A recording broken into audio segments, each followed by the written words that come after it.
Hey everybody, Bart here, and I want to talk about all things squat. So squats are one of the most fundamental exercises and fundamental activities of daily living. But they're one of the most hated exercises out there. People loathe squats, and then other people adore squats. So here's some simple squat exercises for you to practice at home. And I've got some 5-pound weights. You could always grab a couple 12-ounce bottles of water. Anything's good. Any resistance is good.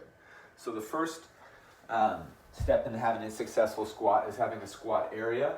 If you have injuries or you have some immobilities or immobilizations, you can use a chair. This isn't the ideal chair, but it'll give you some insight into a good squat. The good squat, I hinge at my hips, so I sit back, putting weight in the heels.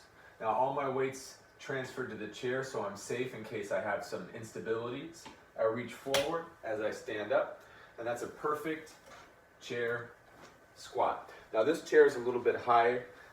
You might have some lower ones, so you might want to experiment a little bit until you find the best squat chair if you're going to use one. So for the body weight squat, I can have the chair as a backup, but I don't need to go so low. Now you've seen Instagram videos, you've seen social media where people doing butt to heels, but you actually lose your mechanical advantage when you drop your butt below the knees. So the butt's always going to be up a little bit above the knees. So the angle where the hip is in relation to the knee is always going to be slightly higher. So as I start to improve my squats, I might hold weights at my chest. So this would be like a front squat. Next I'd have a goblet squat where I might hold something heavier and I might hold it like a goblet. And so this heavier weights, free weights, maybe even the 1-gallon water bottle, sitting back over my heels. And so I neglected to mention proper squat posture for the feet. Now the feet, you're going to want to look under your armpits. And so my toes aren't going to be perfectly parallel. There'll be a slight outward direction of the toes. And as I sit back, I'm going to keep my knees right over the ankles. I'll feel very light in the toes, all my weight's transferring to my heels. So those two H's, hips and heels. So as I start to advance my squats, I might do overhead squats. So overhead squat, I'll have my weights up. And this one I'm going to try and keep my arms up. I sit back. It's one of the hardest ones, especially when we start to add weight in there, because I'm keeping my arms up, I'm not letting them drop. The next squat would be an over-under. So this one I'll have a wider stance.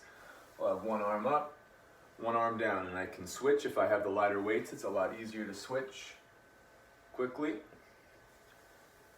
When I had my classes at the university in Sacramento, this was everybody's least favorite exercise and my most favorite exercise at 6 a.m.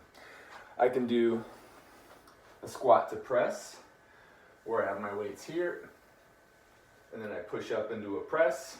So I squat, use that momentum to get the weight up there. Next, I might have a sumo squat. So with my sumo squat, I'll step out wide, like a sumo wrestler. My feet will be further apart, my toes will have a little bit greater angle. I'm still tracking my knees with the ankles, hips back over the heels, and I'll start without weights, and then I can add a goblet style. I can hold two, I can drop low, I can come up, especially with the lighter weights, I can add a compound movement like a curl. So we have squat to curl, squat to press, overhead press, body weight squat, chair squats, over, under. If I had to pick one more squat for you, it might be a squat hold, so a static hold. So this one, it would be me just holding for time. I might find prayer hands, I might interlace the fingers, I might reach forward. Sometimes we call this butt to wall, so we might find a wall. And so that one is a squat over time. Now, you don't have to do a lot of exercises to get fit. Squatting is in the top 5 best exercises you can do to stay fit. And I'm going to go over all those 5 exercises this week. I'm going to highlight each one and dedicate a video to each of them. So thanks for tuning in to my video about squats. I look forward to posting more videos this week.